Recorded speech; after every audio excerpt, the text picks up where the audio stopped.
Wrestling fans, we missed him in Tampa, but have no fear. Demolition Axe, the masked superstar, one half of the greatest tag team in WWE history, returns to MWF Studios in downtown Melrose, Massachusetts for two big nights. Saturday, May the 22nd, Sunday, May the 23rd.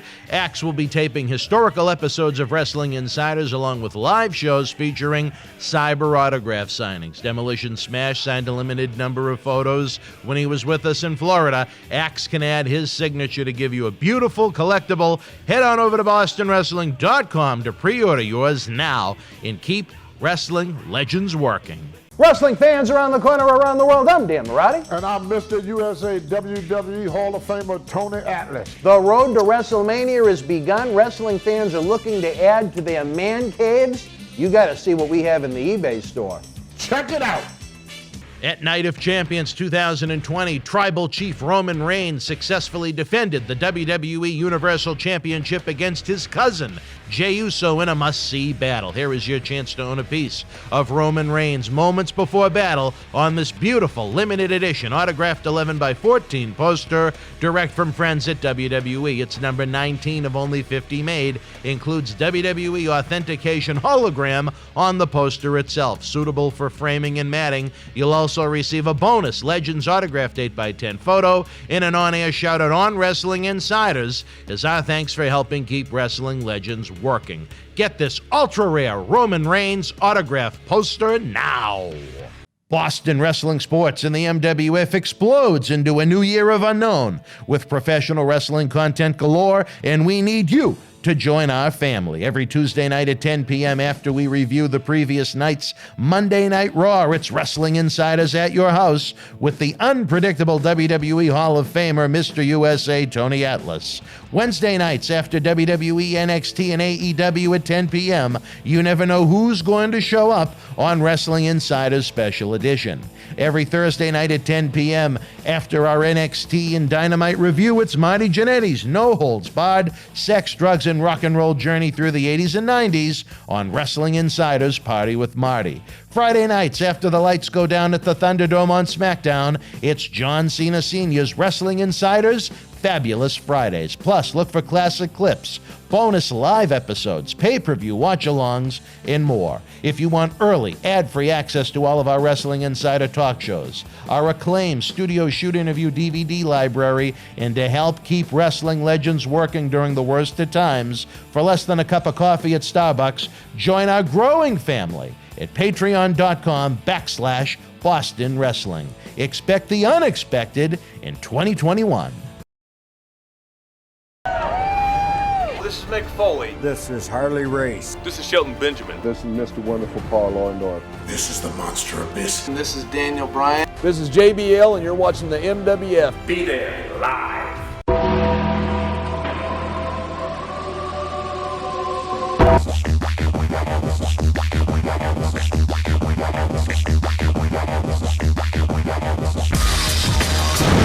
Wrestling fans around the corner, around the world, welcome to Episode 2 of Wrestling Insiders Stern but Fair. I'm Dan Marty. We'll be joined by not just a former, but the first Boston Wrestling MWF champion in company history, Tiger Mulligan, in just a moment, now that he's joined the MWF Board of Directors. But I got to tell you, I am a tired man. 26 consecutive days here at the studio since we get back from Wrestle House in Tampa.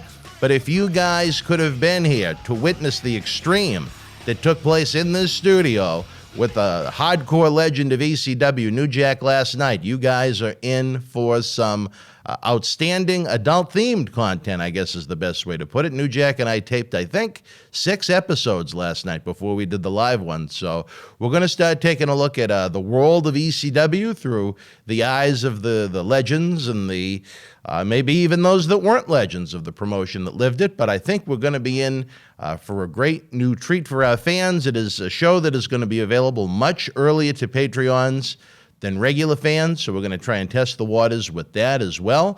maybe a couple of weeks in advance, the Patreon folks that are part of the Boston Wrestling MWF family over at patreon.com/Boston Wrestling that want that early ad-free access to Wrestling Insiders, that can't get enough of our acclaimed studio shoot interview DVD library, has been seen by millions online, and millions more on the Howard Stern Show. Those that love the Patreon exclusives, like the new Chic DVD that's coming hopefully this week, or some of the other perks that come along with it, or if you're just a great wrestling fan that loves the knowledge that knowing that you, yes you, are helping keep wrestling legends working, the place to be is patreon.com/Boston Wrestling. We had New Jack Live last night. Before Tiger pops in, I do want to note that it looks like we have 3 more consecutive weeks of live episodes, which just makes my fried brain feel like it's being scrambled a tad more. A week from tonight, we will have the live WrestleMania Backlash watch-along. We always tune up the pay-per-views, now I guess on Peacock, to have you guys chime in with your thoughts, and we usually have some laughs. 2 weeks from right now, we have a doubleheader weekend with Demolition Axe. He'll be joining us for not 1, but 2 days of historical Wrestling Insider tapings, watch-alongs, and live cyber signings. That'll take place Saturday, May the 22nd, Sunday, May the 23rd. Then on Memorial Day weekend, AEW goes double or nothing, and you know what? We are too. We'll tune up the big Boston Wrestling Tron that we have in the studio, the 86-inch television, and we will watch that fine, or maybe not so fine, depending upon your point of view, pay-per-view. A little All Elite Wrestling action on, I believe, Sunday, May the 30th is the date. But no matter what the Sunday, we will be joined by the man on the phone right now, not only the first and former MWF heavyweight champion, but now a member of the board of directors, a man that wants to keep things stern but fair on his version of the podcast along this family of shows, Mr. Tiger Mulligan. Tiger, a pleasure to have you back here for week 2. Of course, the pleasure's all yours, bro. Bro, I love how you got that in there just at the last second. It was like the end of a football game trying to kick the field goal for the win. Hey, come on. I know my role. I know what I got to do. All right. I'm gonna keep broing. All right. Well, you know what? Like I said, I think Matt Riddle owes you some residuals. Nah, you did it much better than him. He's got kids. Did I? Well, yes. I appreciate that. Much better. Well, you didn't ride around on a scooter like an idiot either, but. Well, I don't think they had them back in my day. I think scooters existed back in the 2000s. Did they? Scooters? Yes. I mean, I'm sure they did, but I wasn't. I was too busy doing other things to worry about what scooter I was going to ride on next. Well, yeah, I saw what was coming in and out of those hotel rooms. You didn't need a scooter for that. Oh, come on! It's a different story for a different time. What is going on in the world of stern but fair down in Broville, New Jersey? Well, you know what? I alluded to talking about a little crossover last week, but something that's really chapping my ass this week before we jump into it is, the old adage saying of red makes green. So I'm sure that you watched the whole blood and guts episode of AEW this week, no? I did. You did. Okay, so I'll be honest with you. It wasn't the greatest thing I've ever seen. I'm glad that they were trying to do something, but what really pissed me off about this thing was the amount of people that were in there bleeding. And it's not the blood that made me mad. It was the fact that I could see them grabbing their blades out of their wrist tape and actually doing it. And it's to me, it's like, what happened to the art of this whole thing? You know, it's supposed to be, a little bit of kayfabe. I know kayfabe is dead, but I mean, come on, what the hell happened? Even somebody like Jericho has been around for so long and has done a number of blade jobs. I mean, straight up caught on camera, dead right on top of the cage or cell, whatever the heck it was, grabbing his blade and then immediately gigging. It was terrible. I was appalled. Well, you know what? I am going to be stern but fair for a moment. I think, unfortunately, you have an error of people that have no idea how to blade. They are not masters of the gig, so to speak. I mean, Jericho, should he know? Sure. But anyone else in that match, I'm trying to think, they weren't around for it. They never lived it. No, and I agree with that. It's not like you can have a class. I mean, but then why? No, you can't. Unfortunately, it's not like Dustin got them all around the back and said, all right, this is the mastery of it. Don't you think they should have at least gone over it? Like, yeah, maybe they've gone over how to, keep the blade hidden in their tape. But I mean, at least let them know, or at least let the camera guys know, hey, this is what I'm getting it. Like, don't catch me dead set on camera. I think it was, Dax right away when he was in there with Sammy Guevara. I mean, I saw it. It was blade. It was it was terrible. I was so upset. I almost didn't watch the rest of the match when I saw it. And then, just to get into a little bit more of the match with Sammy Guevara, man, I don't know what people see in this guy, but he doesn't have it for me. Well, you know what? I'll also say this. I think it points out the state-of-the-art production values that WWE has, where those types of things were rarely caught on camera as opposed to everybody being caught on camera with AEW. I think it highlights the fact that AEW is still, a new growing company. There's going to be bumps in the road, and it seemed like every time they hit a bump, someone came out with a blade. I don't know. But no, I understand exactly what you were saying. You'd think the production folks, as much as the wrestlers, would have been hip to the blade, no pun intended, as far as what was happening and when, and what shots maybe not to go for at certain times, maybe to go to the wide shot at certain times. I think what kind of gets me a little bit more chapped is, I'm sure you have Cody Rhodes back there on headset. You would think he knows a little bit better, and I'm sure Dustin's back there or Billy Gunn is back there. Somebody back there has been around for a while to say, hey, listen, cut the camera or whatnot, go to this or go to that, or, even the talent tipping these guys off to let them know this is probably when I'm going to grab it. This is what we're doing. It's something's got to give when it comes to that. So that way, it just doesn't look so hokey, and it just looked to me a lot of that match just looked really bad, and it's unfortunate. And a lot of it to me, again, I don't know who was involved in putting the match together, but the agents too that went over it and should have known what to expect when. They should have been on a pair of headsets too, trying to work with the production people as to what to look for at what time. So it's I guess you can pass the blame around to a wide variety of folk. No, and you know what? I wouldn't even pass the blame around. I would put it strictly on the performers. Learn how to do something, and if you don't know how to do it when you're on a stage like AEW's on the stage of national TV, then just simply don't do it. I'd much rather have no blood than have blood and have it look like it did, and it was just again, it was just garbage at that point in time. You thought it was garbage wrestling at that point? No, it was not so much garbage, because don't get me wrong. If it's a cage or if you're getting hit in the head with a chair, well, that was the other thing. So I think at one point somebody got blasted with a chair in the head, and then there was no gig job off of that chair blast. And it was like, okay, that doesn't make much sense. If you're going to get hit in the head, you're most likely going to get busted open. Why does it take just simply the cage to bust you open? Yeah, so right. I don't mind the blood. I think it's warranted. It's definitely got to be there when you have such a big event like this, and it was called Blood and Guts, so you have to have it. Otherwise, it would have just been garbage TV at that point. Just would have been guts. Yeah, it just would have. Well, I didn't see any guts at that point. It would have just been nothing. It would have just been another crappy cage match for the sake of having a crappy cage match. To give them a little bit of credit, I thought the storyline was good. A lot of the guys in there I have a lot of respect for, and I think are good up and comers, and they're going to do well within their careers. But again, it's just you're on the national stage, you're trying to compete with WWE in a sense, and it just when I see a guy grabbing a blade and then 2 seconds later watching him gig, it's just not good for me. I don't like it. Well,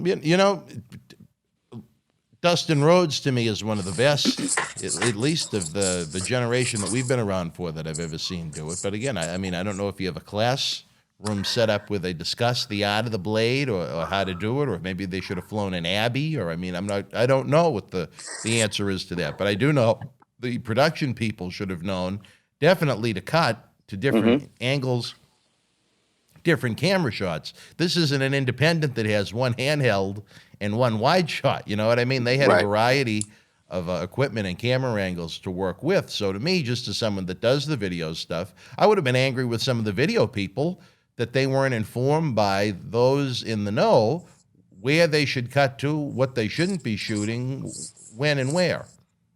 Well, even the camera, even the commercials. I mean, the commercial spots were. Well, I know that they have time constraints. They got to, put the commercials in where they got to put them in. But I don't know if the guys were hip to when the commercials were coming, if the referees were giving them the Iggy to let them know we were going off the air. But I mean, I think one of the first commercials, they had Wardlow going into the ring, and it was like, that doesn't make no sense. Why would you do that? That's supposed to be one of the highlights of the matches. These guys actually entering the cage, and it's on commercial, so there's no commentary. You got them talking about tampons or soda and whatever on their commercials, and Wardlow's good trying to go into the ring and make a name for himself, and he actually can't. So it actually hurts your guys overall. Well, that to me is kind of tricky because they do have to get the TV commercials in. And once you get past the first two guys, I think it turns into every 2 minutes they entered. Am I correct? Yeah, it was something like that. I don't know the exact logistics of it, but that's why I think the biggest flaw is that this should have been a pay-per-view, not a TV show. Well, I think the problem with wrestling these days is that they're going for ratings. They're not going for compelling, pay-per-views. It's not about building a story to a pay-per-view where you get your big payoff. It's about getting that pop in the ratings week in and week out. And unfortunately, that's what's going to hurt the business overall because, yeah, you might have a pop in ratings, but when you have a poor display of a blood and guts, then it's, you're not going to really be able to pop the town the next time. You do nothing but kill it. Well, where I chuckled was, the next day the ratings came out. Oh, AEW, number one on cable TV for the night, which is, a feather under their cap. But if you look at the last 4 weeks of TV ratings, this was the third lowest rating they had. Was it really? Yeah. If you look at the last month's worth of last 4 episodes, this was the third lowest.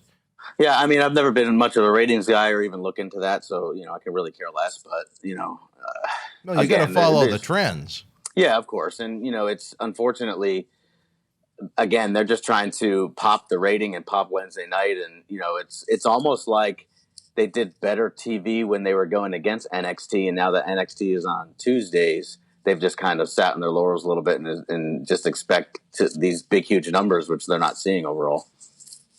Well, you know what? If they start to dip below 1 million people without having any competition, I think that's kind of indicative of how many people actually truly care about that show. I mean, how many true diehard AEW fans are there? How many casual AEW fans are there? I would have thought with the Blood and Guts show that was built up for a while, big, huge gimmick match, AEW has shown that they've been willing to throw out there a little bit of color, something that would appeal to, I would think, the masses. I would have figured maybe around a 1-3, something like that, as far as how many people watch. But I thought the rating was kind of low without the competition. I didn't think there were any big marquee sports games going on as far as playoffs or anything like that. There was nothing crazy in the news that would pull one's attention to CNBC or MSNBC or Fox News or something like that. So I actually thought the rating would have been higher than it was without any NXT on the other channel, but I was wrong. I mean, I don't know exactly what the rating was, but and how they even do them. I think they do them like every 15 minutes they pull rating or every half hour. I'm not really even sure because again, I don't really care that much. Yeah. But overall, like as I was watching, I actually watched it. I didn't watch it live. I watched it. I had it TiVo'd or whatever you call it, DVR'd it, and I found myself like forcing myself to watch it because it really just overall wasn't put together very well. I mean, again, you have Jericho who's there, and I know Dean Malenko's got a lot to do with being the agent and whatnot. And I think Jerry Lynn is still both of them still are over agents, there. Yeah. But there was a lot of stuff within the match that I just didn't understand. I didn't get. Like, I'll give you a prime example. All the guys got in the ring after beating the hell out of each other, and then Jericho goes in, and then they have a face-off. Right. Yeah, it's like they all recovered at the exact same moment. It was like a football game. It made zero sense. Like, I don't get it. Why isn't Jericho going in with the baseball bat that he had and just start beating the hell out of everybody? And if nothing at all, go after MJF because that's the feud right there. That's the whole reason why they were even in this cage was because of him and MJF and their little spat. Yeah. So for them to square off, to me, it made zero sense and made everything that they did before that square off look terrible.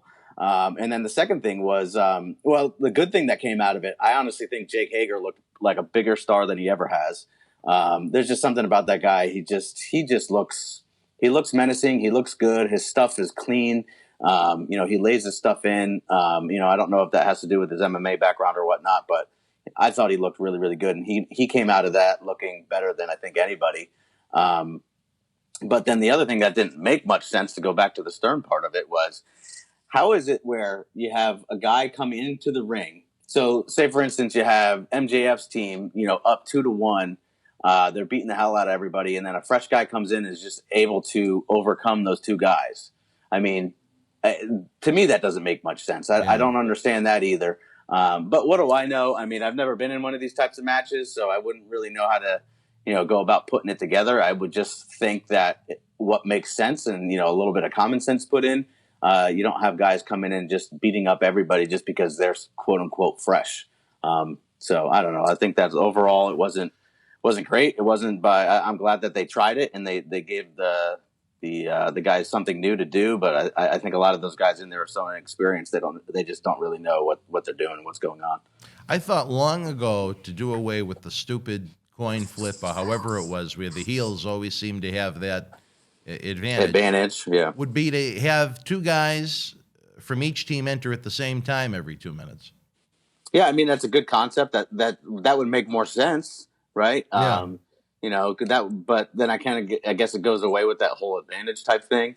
But then again, in this type of match, who are the heels and who are the baby faces? I guess you could say Jericho's Inner Circle were the baby face, but by process of elimination almost. Yeah, but it doesn't come across that way. So, I guess that's the day and age we come in, where there's no such thing as a heel and babyface anymore. That's, I guess, maybe another topic for another time. Well, like you said, I'm glad they did it. I have to say I guess I enjoyed it more than you. The one thing, to me, I enjoyed the bell-to-bell far more than the post-bell-to-bell when, Jericho took the Nestea plunge off of the top of the cage onto that obviously gimmicked padding underneath that thing looked platforms. I mean, come on. That thing looked like it was like so bad. It looked like it was a DVD extra where they were explaining how a stunt was done in an action movie. It was an Easter egg. You know what? Isn't that what they call those on DVDs? I think so. I think so. I guess they're trying to protect Jericho in a sense, but what's it going to hurt? Shot it. Yeah, either that, or at least don't put so much padding down there. There was a huge crash mat. Maybe put like one of those blow up mats where once you hit it, the impact of it makes it sink. I don't know what they're called, but the ones that stunt guys use, or even just take the bump, Jericho. It was 15 feet through a couple tables. I mean, I'm sure he's done that in the past, and I know he's a little bit older now, but then he doesn't need to take it. Put Sammy Guevara up there. I would love to throw him off of it. You're not a big Sammy guy. No, you know what it is that I think his stuff, he doesn't know how to throw a punch. He's supposed to be this high flyer, and he can't even do a springboard. He messed that up in the match. He doesn't know how to sell. To be fair, I think he took an unprotected chair shot to the head not too long before that. Yeah, so but maybe at the same time, some combination of the two. I don't know. Yeah, I don't know. Like, here's you sound like a commentator trying to cover it up. Well, I mean, it's the truth. Yeah, but I didn't see his hands go up when he got nailed by that chair. Which is, I get it, and yeah, I guess I appreciate that because I know what those feel like. I've taken some in the past, but then why do it? Don't do it if it's really going to throw off your equilibrium that much, or is it just a gimmick to where he got blasted with it and then can throw some punches, throw a guy into the ring, and then not do the springboard? I mean, that's the part of it that doesn't make sense. I think it was just a slip, fall, screw up, because he just isn't capable of doing it. And you could be right too. I mean, he just could have fucked up. Yeah, I mean, I don't know. He just doesn't have it for me. There's some other guys in there that I feel are much better than him, and maybe Jericho took a liking to him right off the bat, and that's why he's still around. But he wouldn't make it really much anywhere else. Oh, that's evident. Yeah, he took a liking to him and threw him right in the middle of that circle, so to speak. But I mean, it's just so many different factions in that company. Sometimes it's hard to keep track of which one is which. I tell you another thing I would have shied away from if I was them, was having Darby Allin go down the cement stairs and get all bloodied up on the same episode. Yeah, I mean, again, it's too much. You're focusing around this. Maybe that was because the whole show is called Blood and Guts, but you're focusing around the cage, which was supposed to be this huge menacing thing, and then you do the thing with Darby Allin. Again, it doesn't make much sense. So I don't know where they can really go from there. And even Rhodes had a little color. I'm going to guess that was Hardway, where it was Yeah, under I the think that eye, was but- hard. I think that was Hardway because it wasn't like gushing and it was a little bit of blood. I think those types of things actually make it look more presentable and make it look more quote unquote real. I mean, that's if you're in a real fight, you get punched in the eye, you're going to probably bleed or at least have a little swelling around it. That's the old You adage. would hope, Maybe as opposed to the old, we'll throw him in the corner and do the 10 punches to the head and there's not a scratch on you. Hey, come on. I've always been a fan of those 10 punches. Yeah, well. Anyway, for sure. All right, anything more to add to Blood and Guts? I'm getting the cue from the back for a timeout, although we do not have picture-in-picture like AEW. No, which I'm glad we don't have picture-in-picture because, we know when to go to commercial break. All right, wrestling fans, we'll be back after this brief timeout with more Wrestling Insider's Stern But Fair with Tiger Mulligan. Stand by. Wrestling fans, I'm Dan Marty.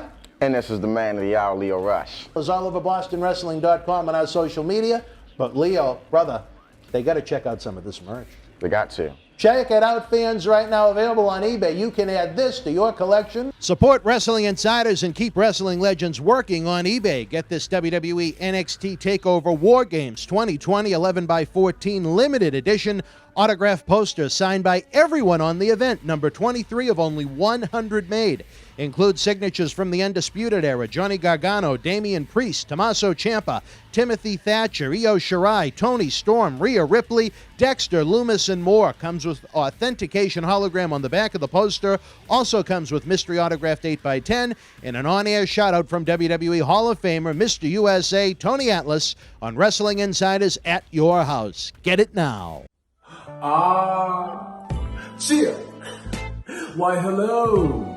I would ask what was on your mind, but I already know. You want to know what has got my beard looking oh so majestic. And I'll tell you, it's sexy as hell beard care. Coconut oil, vitamin E oil, almond oil, both sweet and bitter, shea butter, it's all natural. Yes, JTG has actually come out with a high quality product. So support your boy by going to sahbeardcare.com and take one step closer to becoming sexy as hell. Cheer. Ooh, cheer. All right, wrestling fans, welcome back to episode 2 of Wrestling Insider's Stern But Fair. Dan Marty joined by the former MWF World Heavyweight Champion, now MWF Board of Director member, Mr. Tiger Mulligan. Tiger, welcome back. We discussed a little Blood and Guts. It took a lot of guts to put together a show like that, but next year, if it turns into an annual endeavor, I would like to see it on pay-per-view, and you stated there are a lot of things you'd like to see done differently. Yeah, it's. I don't want to get back into it, but it's. If it was going to happen again, yeah, definitely put it on pay-per-view, and maybe let's get some different guys in there that really know how to put a match together and how to do things properly. Map it out a little better. Yeah, better definitely. Communication. If they need some help, tell them to give me a call. So you know what? We'll give him your number. We'll pass it along if they're looking for a little assistant down at Ursula Daly's place in Jacksonville, Florida. Yeah, tell Tony to put me on speed dial. I'll put him on speed dial. Yeah. Anyway, but let's get rid of that. Let's go into something different. I want to talk about crossover. When I talk about crossover, I want to talk about guys going from one company to another, and even maybe within one company going from show to show. I think that in order to get ratings up a little bit more, I think we need to see a lot more of the crossover and from the guys that we want to see, and even those dream matches that we thought we'd never see. I think WWE is the best opportunity to do something where they could have more crossover from, say, Raw to SmackDown, or even NXT to one of the flagship shows. But I just think that, and what kind of, I finally got a chance to watch that Jericho thing that he was on with Steve Austin on the Broken Skull sessions. Mm-hmm. I got a chance to watch that, and solely for the purpose of intrigue of, here's an AEW guy going to be on a WWE thing. That's the only reason why I watched it and listened to it. So I think that if people think the way that I do, and they're just kind of watching just to see what's going to happen, is he going to blast Vince? Is he going to say something, bad about the company. I didn't think he ever would. But you never know. So I've always wanted, I just kind of watched with the intrigue, and then it got me thinking, like, why isn't there more crossover? Why can't they do that? Like, what's really stopping them?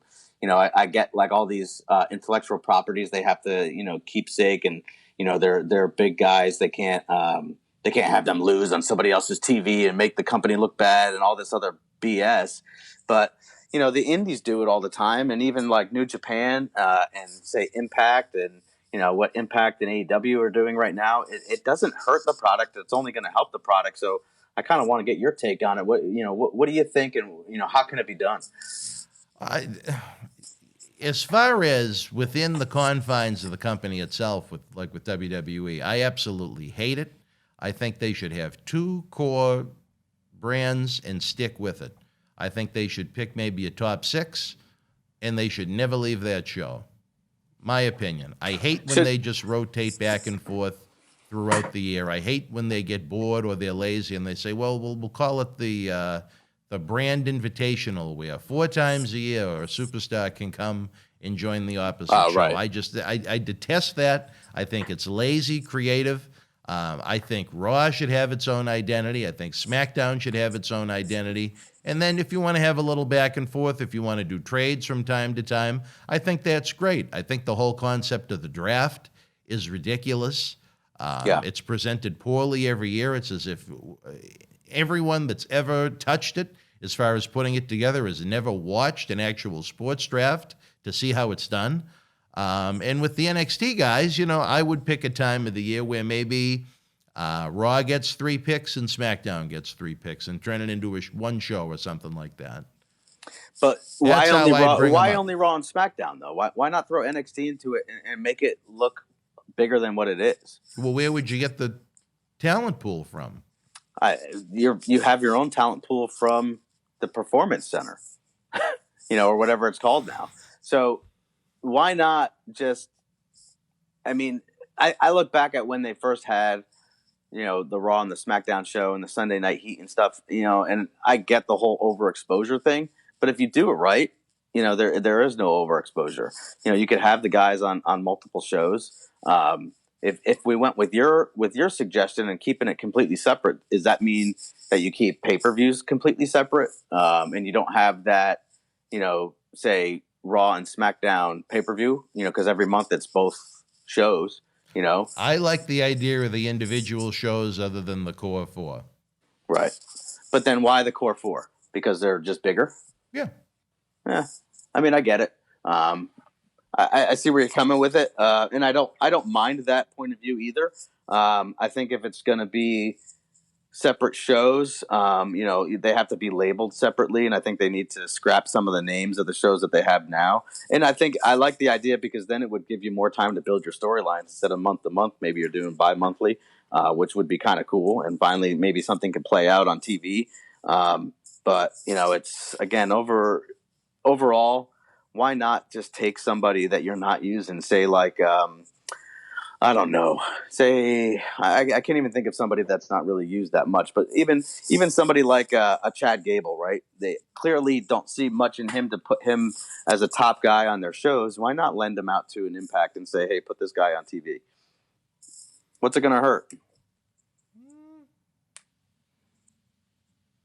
You'd think that the people that work for the company would be creative enough to come up with something for them.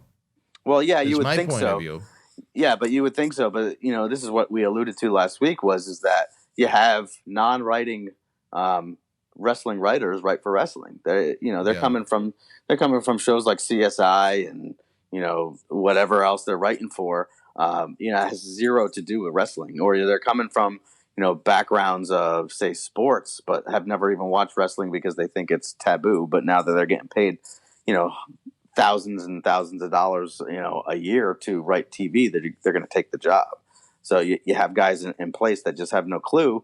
And I'll be perfectly honest with you. That's why Vince has to still have his hand in everything. Is he controlling? Yes. Does he need to know everything? Yes. It's because he can't trust anybody to do the right thing and actually pitch an idea that's actually going to be worth something. So, it's maybe take a look internally and get rid of those those J-Brones, as The Rock would call them, and get some people in there that know what the heck they're doing and know how to write wrestling TV. And then you have compelling storylines, then we wouldn't have to even have the crossover. Well, with the other companies, I think it's been done well. I think it's really helped Impact as far as the involvement of AEW, the much bigger company, on their TV show. You've seen a little New Japan influence on AEW. You've seen a little AAA, AAA, where Omega is the champion down there. You've seen a little bit of it on Impact. Did you just say AAA? Are you serious? Yeah. I'm tired. I had New Jack for 8 hours yesterday. Give a brother a break. I could just imagine you had New Jack for 8 hours. 26 consecutive days here at the studio since I got off the plane coming back from our Wrestle House in Tampa, Florida. This is a tired man. So if I said AAA like it was the car rescue company, I apologize. But do you hear that, though? Do you hear that? Do I hear what? That's the world's smallest violin playing for you. Oh, is that what it was? All right. But, I think in moderation, it can be fun. I mean, we used to see it back in the day with NWA and AWA from time to time, or, the traveling world champions. What's that now? They had those super clashes or whatever they were back in the day, where it was AWA and the Memphis and the Texas and all them. I mean, I don't know how good those shows were, but they used to do it. Well, none of them were still in business, so they couldn't have been that good. No, I'm just teasing. But it added a lot of interest at the time. They tried to, and the problem was the egos. Those big events they taped down in your neck of the woods. Now, I don't know if they were taped or whatever the situation may be. You had the top promotions in the world that came together. I believe it was at the Meadowlands, and they had the top guys from the NWA and the AWA, and they drew some really strong houses from what I recall. It's just the matter of every promoter wanted to be the boss and call the shots, and obviously that's just doomsday, no matter how you want to look at it, because at the end of the day, you got to pick one. And I think out of everybody at that point, Jim Crockett promotion certainly would have been the one with the most power and the most talent. But yeah. But what stinks about it even more is that, and I know that stuff like this will never happen. We're just kind of, armchair quarterbacking it. But, the promoters can't just let go and let their guy lose, or even the top stars, they can't. They feel like if they lose, it's going to make them look bad and kill their character. Right. Like not for nothing, I had way more losses in my career than I had wins. And whenever I lost, whether I be a heel or a babyface, I always came out. I always knew how to work a match to where I can come out on top, looking better than I did going in, and I didn't need to win. So if wrestlers actually took that mentality to actually look good, no matter what the outcome is, then wrestling would be a lot different as well.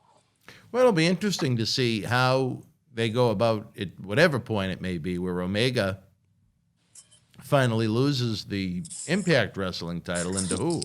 Will it be another AEW guy? Will it be an Impact guy? Will it be someone from an international promotion? I don't know.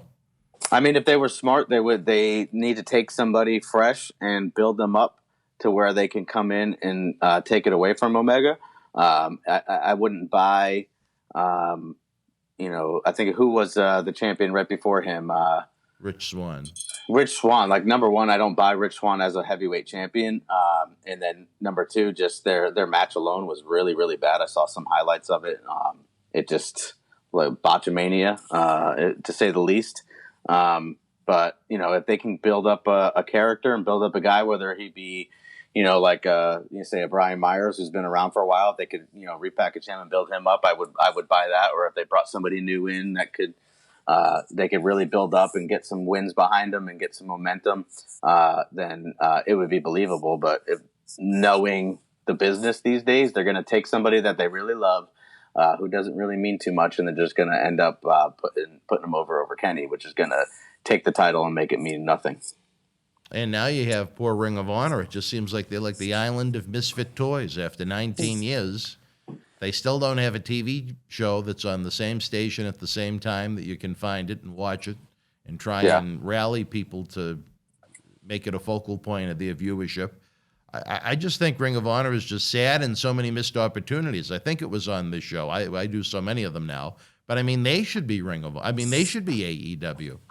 You know what I mean? Yeah. They have more money than Vince. They just had all the talent that left to go to AEW. I mean, the what they could do if they really invested in their product, the Sinclair Broadcasting Company, could be phenomenal. And they've just shrugged their shoulders at it as if it's just, another property that no one really cares about. And it shows. Yeah. And I think it's always going to be that way.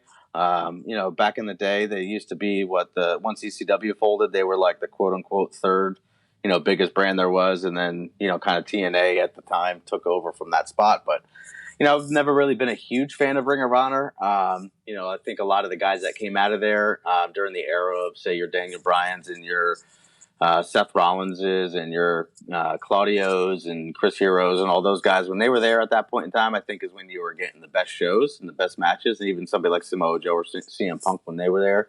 But nowadays, I'll be honest with you, I couldn't tell you who's on their TV or whatever, their online service. I couldn't tell you who's their champion, just frankly because I don't care. I don't see any value in watching that product. I don't even know how to watch it. I don't think I get it on television up this way, and I wouldn't know how to find it, and I certainly wouldn't go out of my way to find it. Yeah, that's too bad because I think the best way to put it is there's been a lot of great wrestlers that have come and go through that promotion, but overall, I just think the presentation has always sucked. Yeah, I mean, I don't disagree, and unfortunately, I feel the same way about Impact right now, where their presentation is just not very good. They need to do something about trying to get people into their audience, right? Because it's almost like watching, like a really bad independent show with just no fans. Unfortunately, it's just that's the feel of it. Not to say that the wrestling and the wrestlers are bad by any means. They're not. They got a lot of good guys there that I would hope would show up somewhere that could, they could showcase their talent a little bit better than what they are now. But just the overall product of, Impact, Ring of Honor, these types of things, it's just not indicative to what I want to watch and what I think others want to watch. I don't think he's someone that they'd ever put the world championship on, but one that I can't get enough of is TJP. I think he's mastered, the high flying of the United States. He's trained in the dojos of New Japan. He's lived and competed down in Mexico for extensive periods at times. He's one of the few guys that's out there that knows the skills and the traits of so many different styles of so many different parts of the world. And I think I have no idea why WWE made the choice to get rid of him when he was willing to contribute so much, whether it be the cruiserweight division. And, even size-wise, he's not small enough that he couldn't have fit in on one of the main brands. Is he someone they were going to push as a top-tier talent in WWE? Obviously not. But, I mean, for a company like an Impact that's desperate to get any kind of heat on or interest in anybody, I think he would have been a guy to have looked at. Yeah, I don't disagree. He's good, and like you said, he's got all the tools. He is just missing that one little itty bitty thing. It's just that it factor. I think it's more his personality. I haven't seen a lot of the stuff that he's done lately, but his just he can't be a heel. I think he's got to be a babyface. Definitely.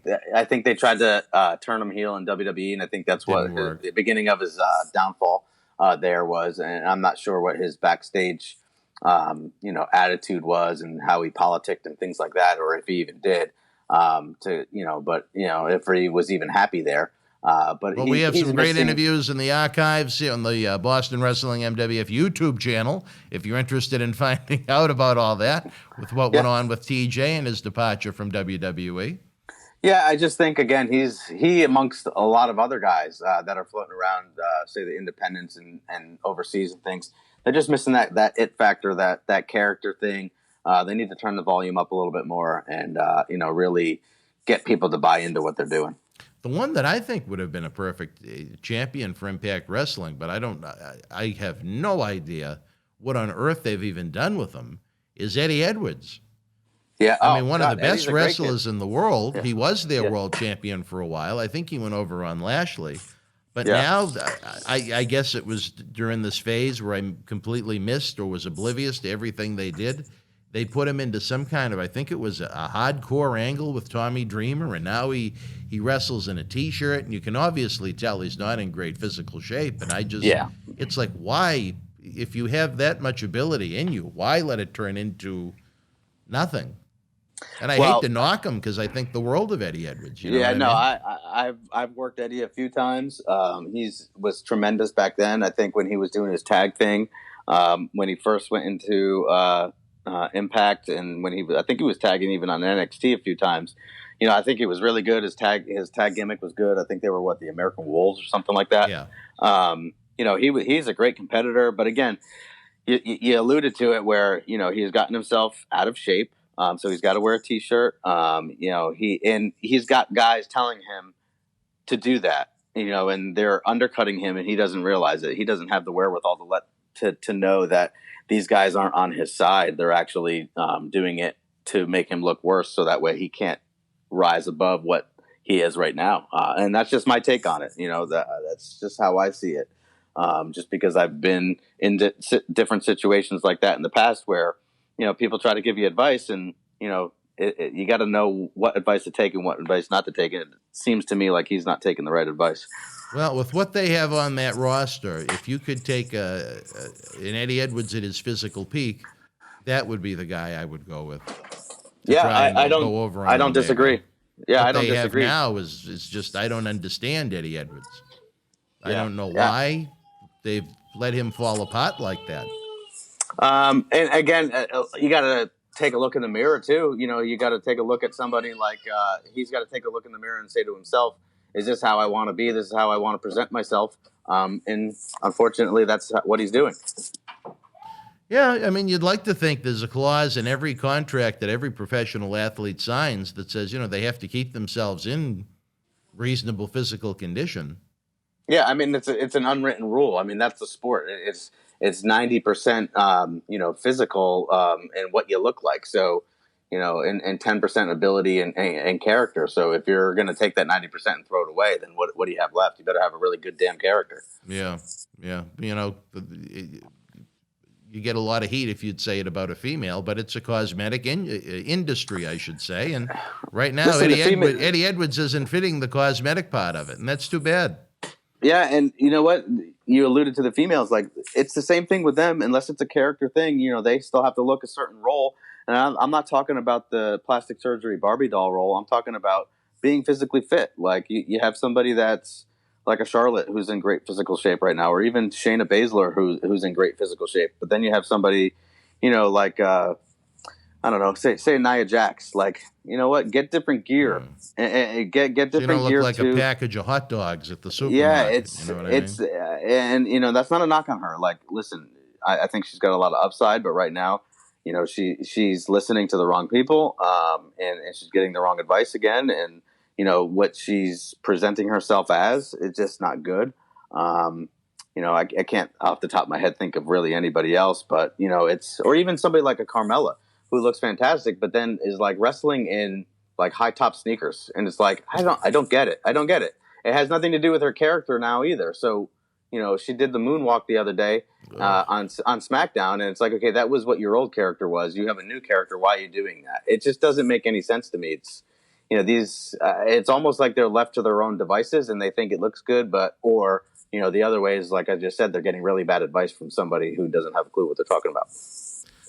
I just continue to wish and hope and pray that at some point the women will have their own show and we can have just the wrestling the way we knew it back. You know what I mean? Yeah, I mean, and the only way they're going to do that is if they take women completely off of the other shows. Like, you can't have their own show and then keep them on Raw and SmackDown. Yeah. I mean, I like, there's a lot of talented women out there. I don't think AEW's got a deep talent pool as far as women go, but I don't think any of them have a deep women's talent pool. That's the problem. No, and I agree. And they all want to have a women's division. They all want to be PC and say, oh, we have women too. Even Ring of Honor, who was the last of the Mohegans, who I kind of respected for not. And now even they have a women's division. Where are all these quality Major League ready women's wrestlers coming from? Because I'm sure as hell not seeing them on any of the shows. It makes me want to watch it less. Yeah, I agree, especially when they come on. And I thought the women's match, that big turmoil match or whatever they had at WrestleMania, was an abomination. It came out really, really bad. But it stinks because you get some really talented people in there. I love what. Are you talking about that the 4-way women's match? Was it a 4-way or did? It was more like a gauntlet, I guess. It was like a gauntlet, right? Oh, it was terrible. Yeah, it was. There were so many mess ups. It just looked really bad. Their timing was way off. No one wanted to see it. Everybody got up and went to the bathroom. Yeah, it was just not something I wanted to see. And again, you have some talented women in there that I just feel bad for. I feel bad for somebody like Natty, who's trying to hold things together and keep the division alive. But then you have Dana Brooke and Mandy Rose slipping on the entranceway, and then even somebody like Tamina. Like, I don't know what they see in her where she just doesn't have it for me. I think she's on the Jimmy Snuka thank you program. But I mean, yeah, but the guy's unfortunately, and God rest his soul, but he's not around anymore to have to appease him. So why? Well, I mean, I think because there were certain limitations with what they could do with Jimmy. I think they were appreciative of him, and that's. I think the reason they keep her around is a thank you to him. But, I mean, is there something she could do behind the scenes? I don't know. I have no idea. At least she's out of that 1997 Undertaker-looking gear when he was in the all-leather, where she was covered from neck to foot. Yeah, and it almost seems like the past, few months she's actually been hitting the gym and trying to get herself into a better a better look, better shape. But she just doesn't have it for me. She doesn't have the it factor. She can't cut a promo. They keep talking about this thing she did on Talking Smack where she called out Nia Jax, but not for nothing. It was terrible. It was horrendous. She didn't know what to say. She got tongue tied, and then Natalia got tongue tied and was like, "I'm going to go check on her," and then they just up and leave. And then it's up to Paul Heyman and my girl Kayla to try to fix it, and they couldn't do a good job with it either. Well, John Cena Sr. and I have had many spirited debates about the women of WWE, and I think the most telling was, I don't know if you read snippets of the interview that Mickie James did post-WWE, where she, much like myself, wanted to see an all-women show, give them that platform. And WWE told her, there's no money to be made off of the women. Nobody cares. It pretty much is what it is as far as it being just a PC type of thing. You know what? We're going to showcase these women, and the women's, have been held back for too long, and rah, women, but at the same time taken away from the quality of the core of their shows, which is hurt. Now, like I said, I've gone back to the week that they introduced the Give Divas the Chance hashtag, and they introduced Sasha, Charlotte, and Becky on the same episode of Raw, and they had 3.5 million people watch that episode. And since then, in July of 2015, more than half the audience has vanished from Monday nights. And again, I am not going to solely put the blame on the women, but can you show me anything that the women have done to show an increase in business across any metric or popularity whatsoever? And I can find none. Well, I don't disagree with you, but to kind of play devil's advocate, have they been given the chance to? They've been given too much of a chance to. I don't think anyone wants to see them. I don't know if I 100% agree with that. I just think it's their presentation also. So, and putting the right people out there. Like, I thought the Sasha Banks and Bianca Belair match was very good.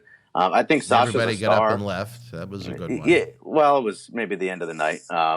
And I. No, that's. I mean, usually most people are excited for the main event. Yeah, but I honestly think Sasha's a star. I think she's really good. I have to mention Charlotte again. She's unbelievable. But beyond that, you have Bayley. I don't know what they're waiting for to get Becky Lynch back. If she's even able or cleared to come back since she's had her baby. I thought Lacey Evans had a lot of upside, but they never really pulled the trigger ever on her. I think with Lacey Evans I think she was one of the better gimmicks in the entire company. Yeah. She was really, really good at what she did. I just think in the ring, she was just kind of, Well, but as far as I love the lady gimmick. I thought she worked everybody. They have a core of about, 15 to 18 women across 2 shows. They all work each other. Yeah, it's not like it wasn't like she missed anyone. there wasn't But anyone to miss. I guess it just comes down to positioning and timing and things like that. Would an all-women show work? Probably not. But at least who it knows? would get them off of Raw and SmackDown, and I think it would help those two shows, which desperately need the help, where the TV contracts are going to be coming up sooner than later. You know, it's going to be here before we know it. Even if you're a couple of years away, you can say, oh, there's plenty of time. But those couple of years, as we've seen in life, you know, they come and go quicker than we think. So then, just to kind of throw it out there, if you were to, focus, a show, how long would the show be? Would it be a 1 hour, 2 hour show? And who would you focus it around? I would probably give them the last hour of Raw. Oh, okay. I see that. The last hour or the first hour? The last hour. Because it's doing shit ratings to begin with now anyway. Let's give these divas a chance. Let's showcase these women and how many people love them, and all the little girls that you see in the toy aisles buying WWE action figures, and all the little girls you see going to the wrestling shows, and let's give them a chance to showcase what they could do for 1 hour a week. Now, give us 2 hours of men, 1 hour of women. Do you think that... Oh, that's right. I keep forgetting that Raw is 3 hours nowadays because I don't watch it live ever. But do you think that they, in any way, shape, or form, are scared to give it a try and have it succeed? Yes, they told Mickey James as much. Yeah, but like in a sense of that they're afraid it's going to succeed so much and overpower, and they would have to completely reposition company. No, I don't think they have that fear whatsoever. I think when they had that big pay-per-view to really showcase all the women, and they were selling tickets for $3 each online just to try and fill the place, I do not think they have that fear. Yeah. Well, I mean, but that wasn't, overall it wasn't a bad pay-per-view. I thought it was pretty decent. Yeah. I'm glad you liked it. Well, you can't like everything, Dan, but I can. You're entitled to like whatever you like. I just think a show where you're that desperate that you're trying to hustle tickets for $3 just so you can say it's sold out, I think that's pretty embarrassing. Yeah, but they've been. That's an old adage wrestling thing. I mean, that's like saying that the Texas Stadium had over 100,000 people in it when they gave away 50,000 tickets and/or counted the guy that set up the ring. Well, it was more that than it was they couldn't sell the tickets. Right. I think all the tickets that were available, they didn't have a problem getting rid of. They just enhanced the number of physical human beings that were part of the experience. Yeah, I mean, but with that, it was nothing. No one wanted to see it. It was one of the least watched pay-per-views they ever had, even in the advent of the network, as far as people that could watch it for $9.99. I mean, I don't know what more intel they need to say a lot of the fans don't like this, and it needs to be positioned in a different way. I'm not saying scrap it altogether. I'm saying it just needs to be positioned different. Having it take over a third of the show that was primarily men has not been a success. It needs to change. Who would have thought that when we started this podcast that you would be more stern than me on any given week? You know me. I can be very stern. You got to start being a little bit more fair. I'm trying to be fair. I'm not saying get rid of them altogether like the wrestling fan in me would like to see happen. I'm trying to think from a business point of view. Okay, you know what? They'd look bad if they scrapped the entire women's division right now. How can they reposition it to make it work better now? And I think a show on the network, or I think one of the 3 hours of Raw would be a good way to go. I would have a completely different commentary team for it. I'd have a different lighting scheme for it. And I think it's doable, almost like what they tried to do with the Cruiserweight when they'd throw a couple of the Cruiserweight matches on Raw, and the production people would go nuts trying to change the color of the ropes and for no reason. I mean, nobody really cared, but they went to great lengths to try and make it happen. I would do that for a whole hour for the women of WWE. Give them that 1 hour of Raw. I think SmackDown would be much more respectable on Fox. The one thing that drove me nuts about when they were just trying to promote WWE is coming to Fox. You have NFL football games. You have the Major League Baseball playoffs. WWE is coming to Fox. And who do they have in those advertisements? What 4 people did they pick? Roman, a given. Kofi, you kind of had to because he was the champion. The other 2, Sasha and Bayley. I mean, really, out of the 4 people that they had on SmackDown, those were the 4 that they picked. And to me, it's just if the friends in my age bracket that maybe gave up in the 80s or they gave up after the Attitude Era, there was nothing about that ad that would make me say, let me go back and give that a try. Yeah, I mean, I don't disagree whatsoever. Sasha I could deal with. Bailey, I think, I think she broke up with her boyfriend for a reason because she's banging somebody on the writing team. That's alleged, but, it's I don't know what she's doing out there. I think her character's run its course. She's not, she's decent in the ring, but character-wise, it's too indie-rific for me. She seems like somebody that I would see on an independent show trying to get heat when it's just more annoying than anything. It's just nothing I want to see. And, I like Sasha. She was with us before. I like Kofi. He was with us before. But if I could think of 4 people that I wanted to pitch on Fox Network to try and watch my show, let me tell you, there would have been a lot of thought given than the 4 that were put on there with Roman, Kofi, Sasha, and Bailey. Yeah, and again, I don't disagree.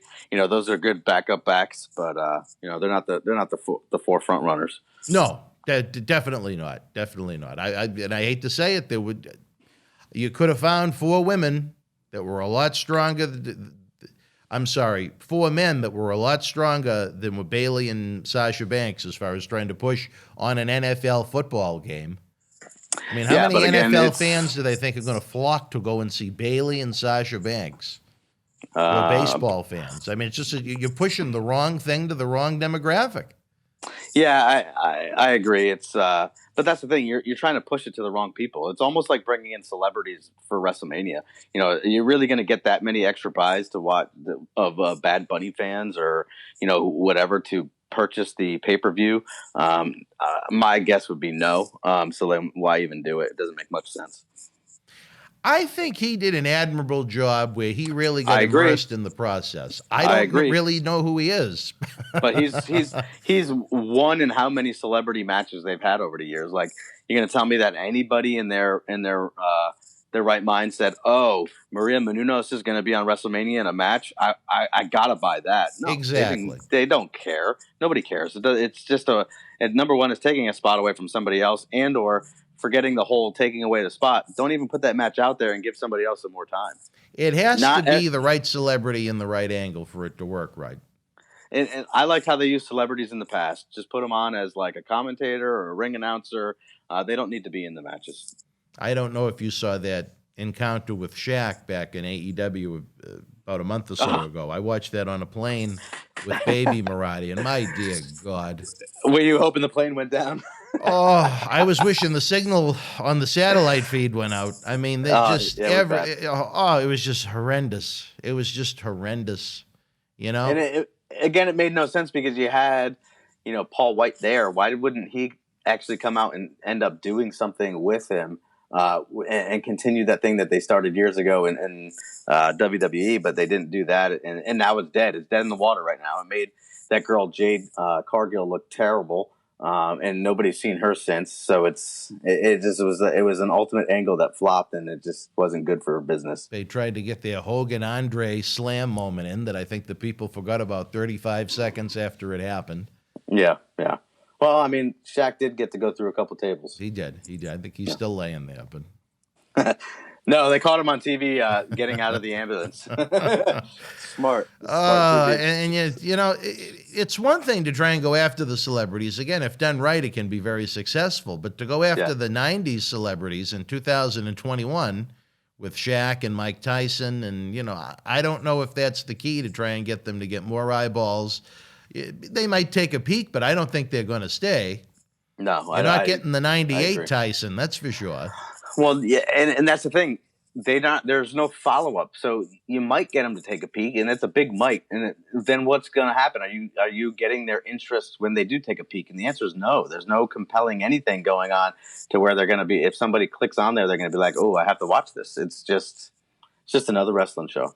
No, and again, I want to say a lot of people have commented in the different shows that I knock AEW an awful lot. I have a lot of respect for AEW. These are people that haven't even been in business on a weekly basis for 2 years yet, and they've gone out there and they've fought the good fight.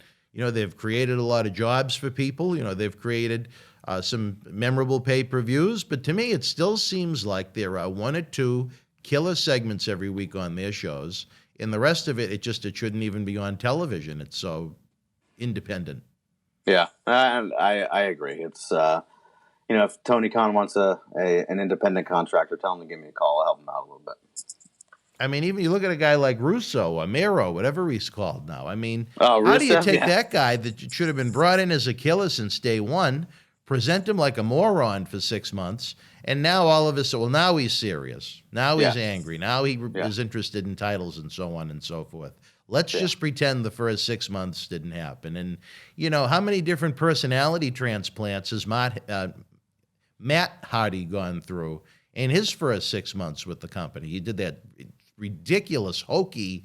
I don't know if he was broken or woken there. I just wish I could be forgotten as far as what it was. I hated the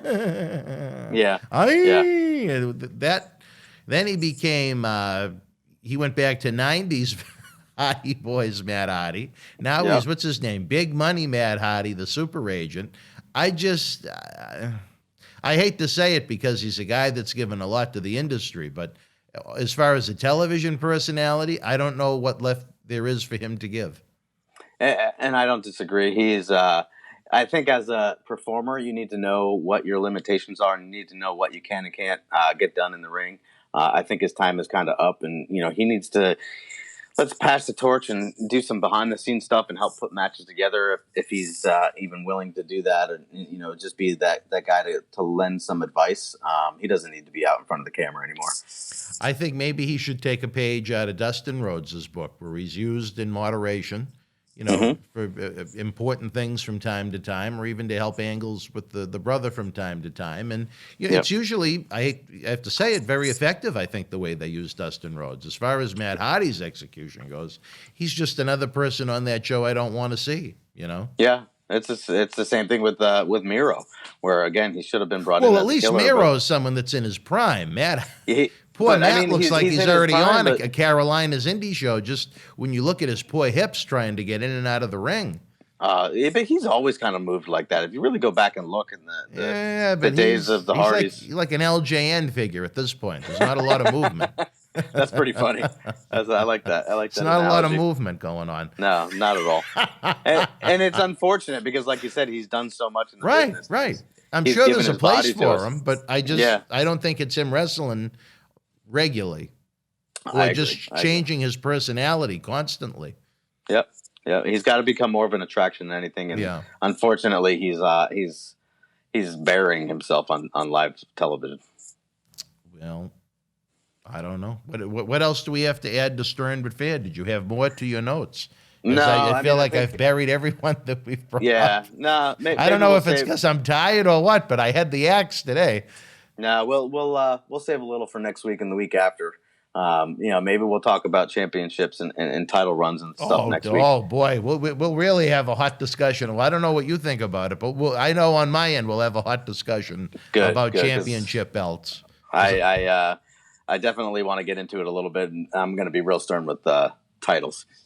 All right, wrestling fans, I'm going to take it that is the go-home cue from Mr. Mulligan himself. We hope you enjoyed tonight's episode. If you did, we very kindly would appreciate a thumbs up. That helps YouTube know that you're enjoying the content, and it showcases our videos to the millions of fans that don't know we exist as of yet. If you subscribe to the YouTube channel, it is free. Again, it also lets YouTube know you're enjoying the content, and they'll showcase our content to more and more great wrestling fans that don't know we exist. If you could share the link across social media, whether it be Facebook, Twitter, Reddit, Facebook wrestling groups, wrestling websites, highly appreciated, and it does not cost you a single penny. Remember, we give you, along with Stern but Fair, Monday through Friday, we have original studio shoot interviews. You have Oscar's podcast-style program, a man that led Men on a Mission to Tag Team Championship Gold in the mid-'90s. Every Monday night after Raw at 11 p.m. Then Tuesday through Friday at 10 p.m., it's Wrestling Insiders. We have right now the Tony Atlas At Your House Classics, Tuesdays at 10. Wednesday night, it's Wrestling Insider Special Edition with rotating guests. This week, it'll be Demolition Smash. joining us from Russell House in Tampa, Florida. Every Thursday night, put the women and children to bed. It's Marty Jannetty's No Holds Barred Sex, Drugs, and Rock and Roll. Look at the 80s and 90s on Wrestling Insider's Party with Marty. And then on Friday night at 10, it's the man that makes Marjot Ouellette from Ms. and Mrs. go ooh la la, John Cena Sr. In addition to that, New Jack and Wrestling Insider's Extreme is going to be joining the family this summer. And of course, we cap it off every Saturday night at 8 p.m. It's almost like Saturday night's main event minus the wrestling. The superstars are there. It is one-stop shopping. If you miss all of our great shows during the week, we have one supersize episode where everybody comes together from the past week. And again, it's a good way to catch up in the premiere chat with friends. The super chat button is always open as it is now. Don't forget to tip the bartender if you enjoyed the program. And of course, while coronavirus may have killed the nightlife for a gentleman like Tiger or Glantz or Marty Jannetty, the eBay store is open in Boston Wrestling 24/7. Great merchandise with superstars of every era. And as we kicked off the show, we'll end the show by saying the best way to try and help what we do is to join, not be a friend, not be a fan, but to join the Boston Wrestling MWF family over at patreon.com/Boston Wrestling, where we have the early ad-free access to the in-studio Wrestling Insider talk shows, where we have access to our world-renowned studio shoot interview DVD library that's been seen by millions online, millions more on the Howard Stern Show, thanks to a high Sheiky baby. You get Patreon-exclusive perks and the knowledge that you, yes you, that handsome and beautiful face that looks at itself in the mirror every morning while you're brushing your teeth before work or whatever your day entails, is helping keep Wrestling Legends working. Again, patreon.com/Boston Wrestling. Tiger, any perks? Not any perks. Any plugs to get in before we go? Just if you want to follow me on Twitter, it's at NickHill4380. Hit me up. Let me know what you think of the show, whether it be good, bad, or indifferent. You could be stern with me. It's all right. Again, it's at NickHill4380. Let me know what's going on with you. I think it's safe to say his cheap plug was a lot shorter than mine. Yes, 100%. It always will be. All right, wrestling fans, for our newest board of director, the man that is going to help bring the Millennium Wrestling Federation Boston Wrestling back to life as we celebrate 20 years of in-ring action and the great legends of the 1980s. Saturday night, November the 13th at Memorial Hall in Melrose, Massachusetts. I'm Dan Marati. We will see you tomorrow night after Raw with Men on a Mission Oscar. Good night. The World Wrestling Federation was live at Brown County Arena in Green Bay, Wisconsin, Monday, May the 9th, 1988. In the opening contest, Jose Luis Rivera beat Barry Horowitz. Steve Lombardi with the win over Brady Boone. Bam Bam Bigelow defeated One Man Gang. Dino Bravo victorious over Ken Patera. Bret Hart beat Bad News Brown. Strikeforce with the win over WWF Tag Team Champions Demolition via disqualification. And in the main event, WWF World Champion Macho Man Randy Savage retained the title over the $1 Million Man Ted DiBiase. If you were in Green Bay live, share your memories in the comment section below. Use the links in the description box to keep Wrestling Legends working in our eBay store and on our world-renowned Patreon streaming service so we can bring you more interactive superstar shoot interviews to relive the good old days of professional wrestling. Check it out. Boston Wrestling Sports in the MWF explodes into a new year with professional wrestling content galore and need you to join our family. Every Tuesday night at 10 p.m. after our Monday Night Raw review, it's Wrestling Insiders at your house with WWE Hall of Famer Mr. USA Tony Atlas. Wednesday nights at 10 p.m. after NXT and AEW, join rotating legends on Wrestling Insiders Special Edition. Every Thursday night at 10 p.m. after our NXT and Dynamite review, it's Marty Jannetty's No Holds Barred Sex, Drugs, and Rock and Roll journey on Wrestling Insider's Party with Marty. Friday night after SmackDown, don't miss John Cena Sr.'s Wrestling Insider's Fabulous Fridays. Plus, look for classic clips, history videos, bonus live episodes, pay-per-view watch-alongs, and more. For less than a cup of coffee at Starbucks, get early ad-free access to our Wrestling Insider talk shows, our acclaimed studio shoot interview DVD library, and help keep wrestling legends working during the worst of times. Join our growing family at patreon.com/Boston Wrestling. Expect the unexpected in 2021. Wrestling fans around the corner, around the world, I'm Dan Marty. MJ in the house. Future WWE Hall of Famer, mind you. Let me tell you this. I'm not in there yet? No, not yet. Okay. But you will be. Yeah, I will. You know Sean wants to be the first three-timer. Three-timer, yeah. yeah. There you go.